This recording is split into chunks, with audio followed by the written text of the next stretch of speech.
Bonsoir à tous et à toutes. J'espère que vous allez tous bien, que vous êtes en bonne santé. Aujourd'hui, nous allons aborder le sujet des sociétés industrielles. Dans une vidéo précédente, nous avons parlé des sociétés pré-industrielles et vu que nous travaillons l'évolution des sociétés, nous passons aujourd'hui aux sociétés industrielles.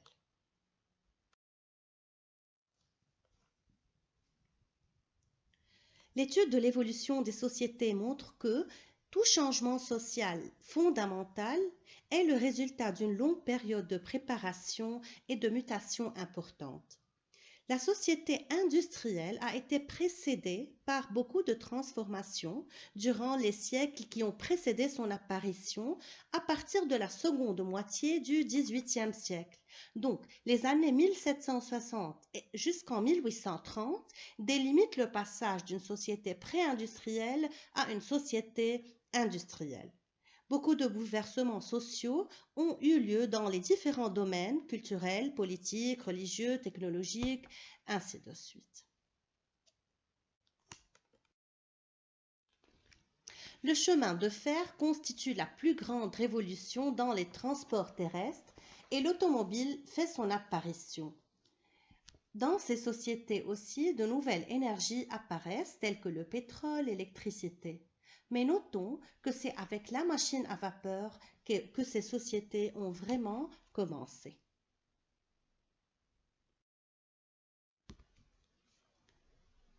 Les caractéristiques de l'industrialisation. Lorsqu'on parle de l'industrialisation, on parle du passage de la société traditionnelle et pré-industrielle à la société industrielle. Premièrement, on a l'exode rural qui a été vraiment remarquable et une urbanisation massive. Lorsque je parle d'exode rural, je parle du passage de la population rurale vers les régions urbaines pour s'installer et travailler, ce qui va causer l'urbanisation qui est la concentration massive de la population dans les villes. L'exode rural a eu lieu suite à la mécanisation de l'agriculture qui a poussé les individus à quitter les campagnes pour descendre et travailler dans les villes, ce qui a causé une surpopulation dans les villes et qui a divisé la ville en plusieurs classes. Les individus qui étaient plutôt pauvres habitaient les banlieues, alors que le centre-ville était occupé par, bien sûr, les riches.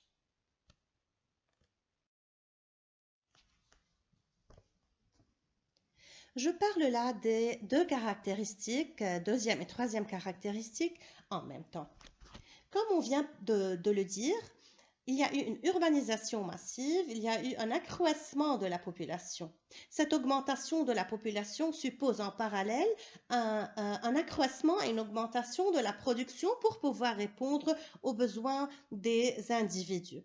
Pour cela, il y a eu la création de grandes entreprises et ces grandes entreprises, bien sûr, nécessitent des grands capitaux et de gros investissements.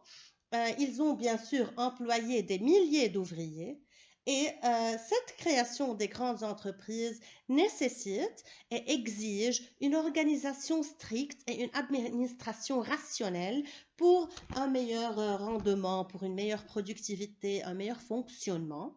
Pour cela, les efforts vont s'orienter vers l'organisation du travail à l'intérieur des entreprises. Passons à la quatrième caractéristique, séparation du milieu d'habitation et du travail. Dans la nouvelle structure de l'entreprise, l'ouvrier est réduit à un rôle très simple qui est un exécutant. Il est séparé du produit de son travail, il est séparé des moyens de production et souvent, il doit vivre dans deux milieux différents. D'une part son habitation et d'une part ses relations familiales et d'une autre part son travail et ses relations professionnelles, d'où la séparation du milieu d'habitation et du travail.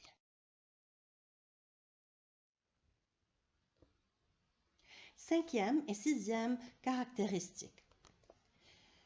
La grande production dont on vient de parler suppose des marchés très importants pour pouvoir écouler les produits.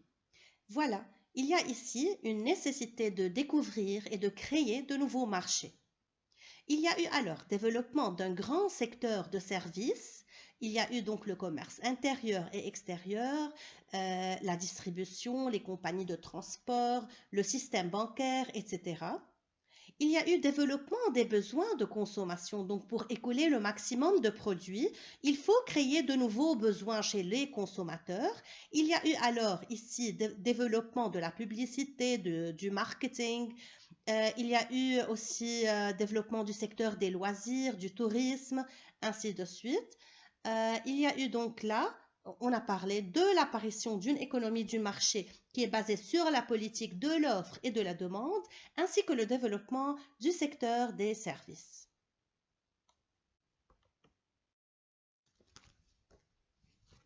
L'apparition du prolétariat. La modernisation et la mécanisation plus poussée de l'agriculture vont libérer de plus en plus de main-d'œuvre. Cette main-d'œuvre va s'orienter vers l'industrie et plus tard vers le secteur des services. Mais cette classe sociale, les ouvriers, les prolétaires, vivaient dans des conditions misérables. Leur habitation manquait de l'essentiel qui est indispensable, comme l'eau courante, les installations hygiéniques, sanitaires, ainsi de suite. Ces masses de travailleurs avaient seulement leur force physique comme richesse. Ils vendaient cette force physique en échange d'un salaire et ainsi ils vont former la classe des prolétaires. Mais puisque ces ouvriers vivaient dans ces conditions de vie misérables et aussi au travail, ils souffraient de cette surexploitation, ils s'organisent dans des groupements professionnels pour défendre leurs droits et leurs intérêts. Et voilà, ici, c'est le début du mouvement syndical qui va devenir une composante fondamentale des forces du travail dans les sociétés modernes. Caractéristique 8, division du monde en pays développés et en pays en développement. Bien sûr, suite à la révolution industrielle, les pays qui ont connu cette révolution vont vivre un très grand progrès et ils vont se caractériser par une très grande augmentation de la richesse, comme par exemple une croissance économique remarquable, un développement social, la démocratisation sociale, politique, la généralisation de l'enseignement, alors que les pays qui sont moins industrialisés sont restés dans un état de sous-développement.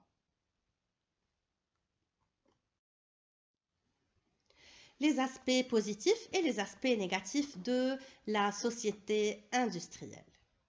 On va évaluer cette société à travers ces différents aspects.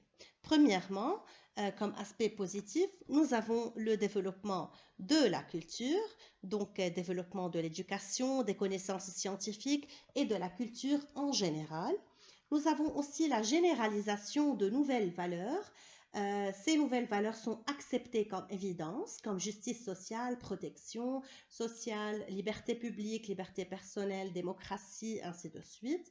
Et il y a aussi la force de l'opinion publique qui renforce le rôle des organismes intermédiaires de contrôle social, les partis politiques, les syndicats, les mouvements sociaux, et cela aboutit progressivement à moins de pouvoir absolu. Passons aux aspects négatifs.